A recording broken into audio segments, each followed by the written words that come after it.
Hello everyone, you're welcome to solve this nice trigonometric math problem, which is 16 to the power of sine squared x plus 16 to the power of cos squared x. This is equal to 10. So what is the value of x given that x ranges from 0 to 360 degrees? Let's provide a solution from here. Now, we have 16 raised to the power of sine squared x plus 16 raised to the power of cos squared x. This is equal to 10. From the trigonometric identity, that is sine squared x plus cos squared x, this is equal to 1. We can make cos squared x to be the subject of the formula, so that now cos squared x, this is equal to 1 minus sine squared x. Now, let's substitute cos squared x with 1 minus sine squared x, so that now we have 16 raised to the power of sine squared x plus 16 raised to the power of 1 minus sine squared x. This is equal to 10. Now, the next step is that we can express 16. This is the same thing as 2 to the power of 4. So we have 2 to the power of 4 sine squared x, then plus 2 to the power of 4 multiplied by 1 minus sine squared x, cross the parentheses. This is equal to 10. Now, let's open the parentheses here so that we have 2 to the power of 4 sine squared x plus 2 raised to the power of 4 times 1. This is 4 minus 4 times sine squared x. This is 4 sine squared x. This is equal to 10. The next step is that 2 to the power of 4 minus 4 sine squared x.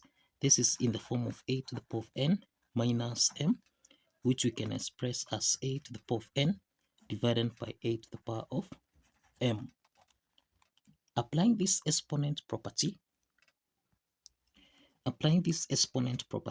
then we have 2 to the power of 4 sine squared x, then plus, this is 2 to the power of 4 divided by 2 to the power of 4 sine squared x. This is equal to 10.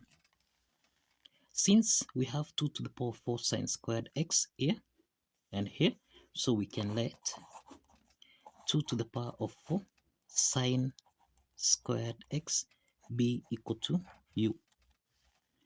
Let's substitute u back to the equation here so that we have u plus 2 to the power of 4, this is 16 over u, this is equal to 10. Now, we have u is our whole number and 10 is our whole number, so this is over 1.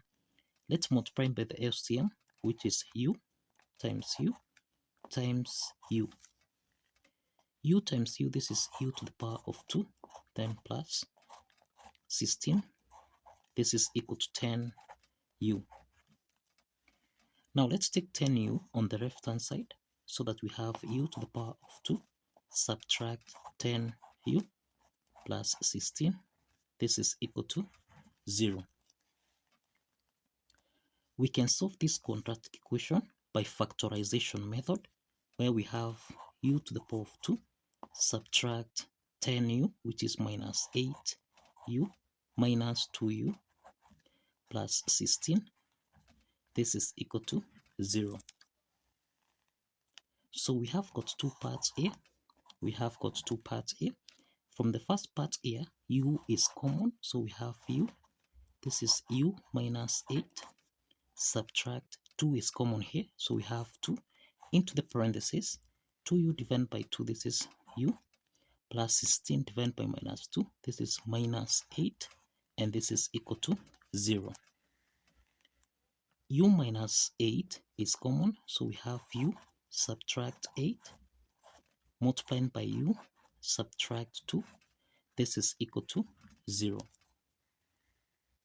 So we have got two cases here.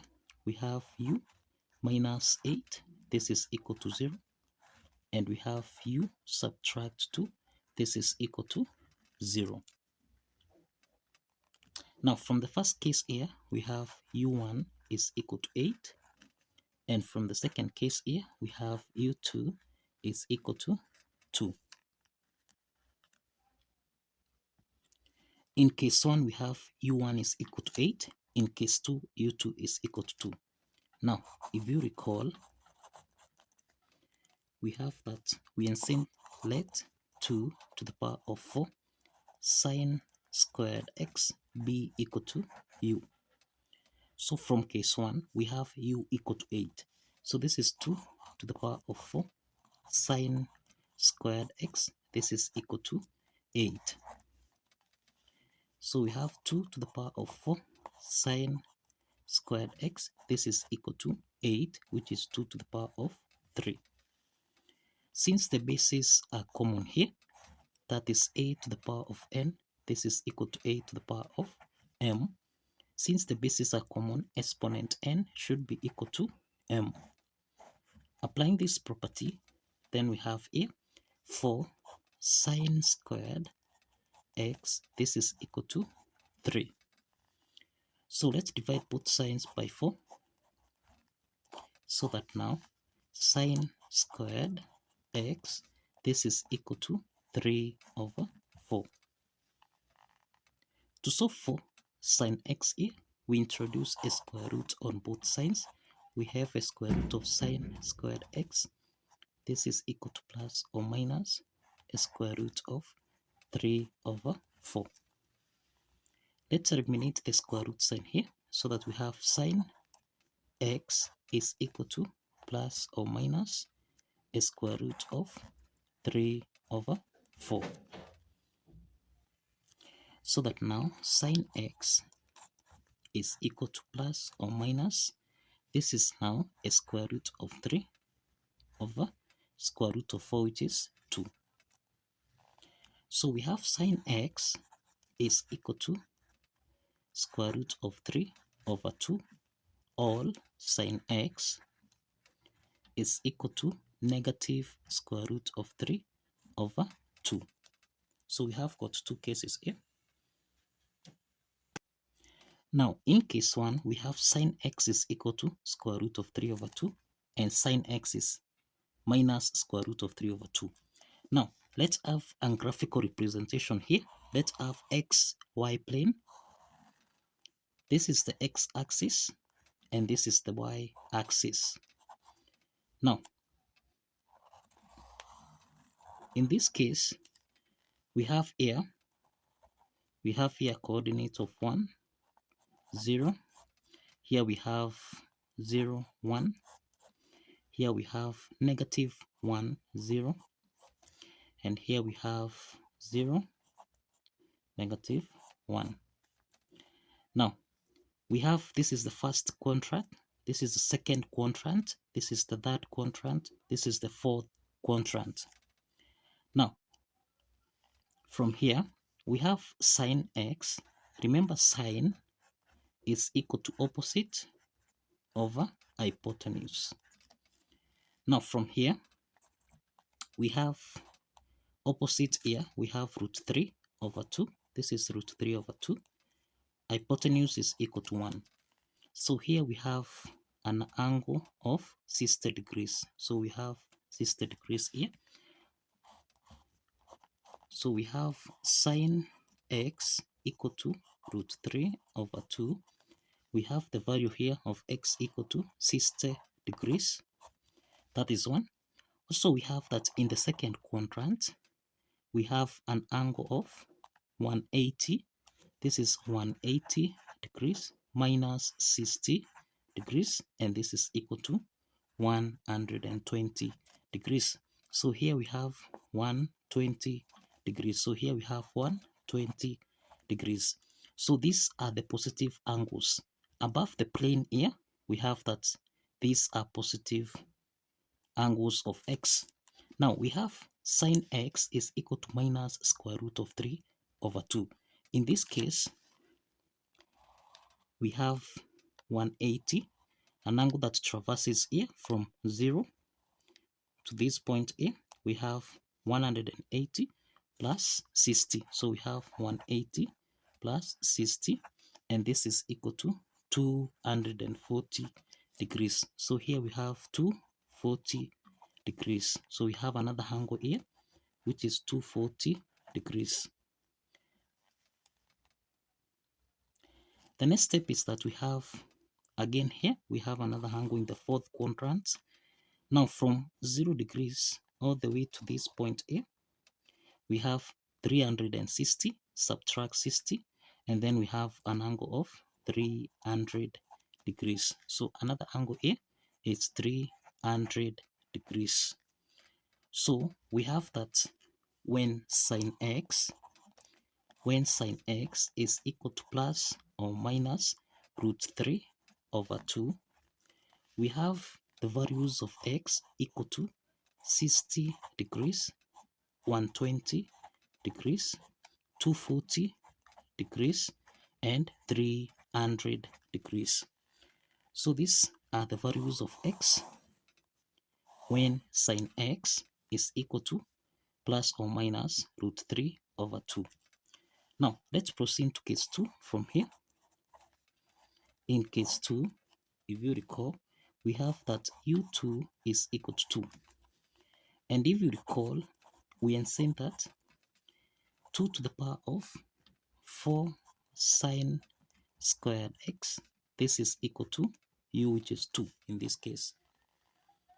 We have that 2 is, here we have a common basis of 2, and this means that 4 sine squared x, this is equal to 1. So let's divide both signs by 4 from here, so that now we have sine squared x, this is equal to 1 over 4. Sine squared x, this is equal to 1 over 4. Now, so for sine x here, let's introduce a square root on both sides. We have a square root of sine squared x. This is equal to plus or minus a square root of 1 over 4. So this implies that sine x, this is equal to plus or minus 1 over 2. So we have two possible values of sine x here. We have one is a half, and the second one is minus a half. Now, from here, let's draw a graphical representation here, that is x and y plane. This is the x-axis, and this is the y-axis. So now let's have a plane here. Here we have 1, 0. Here we have 0, 1. Here we have negative 1, 0. And here we have 0, negative 1. So this is the first quadrant. This is the second quadrant. This is the third quadrant. And this is the fourth quadrant. We have that sine x. This is opposite over hypotenuse. So we have the opposite here, which is a half. Hypotenuse is 1. So this means that we have an angle here. Sine of a half, this is 30 degrees. So we have sine x equal to a half. In this case, now we can determine the angles of x here. The first is 30 degrees. So let's put here 30 degrees. The second one, we have in the second quadrant, we have another angle here. Angles in a straight line add up to 180 degrees. So 180 minus 30 degrees, this is 150 degrees. So we have 150 degrees. These are positive angles above the plane. Now, sine x, which is minus a half, these should be the angles below the plane. Now, in this case here, we have another angle here. This is 180 plus 30, and this is equal to 210 degrees. So here we have 210 degrees. And lastly, from the fourth quadrant here, we have 360 degrees minus 30 degrees, and this is equal to 330 degrees. So we have a 330 degrees. So here we have 330 degrees. So these are the angles or the values of x when sine x is equal to plus or minus. We are saying that when sine x is equal to plus or minus a half. So these are the values of x.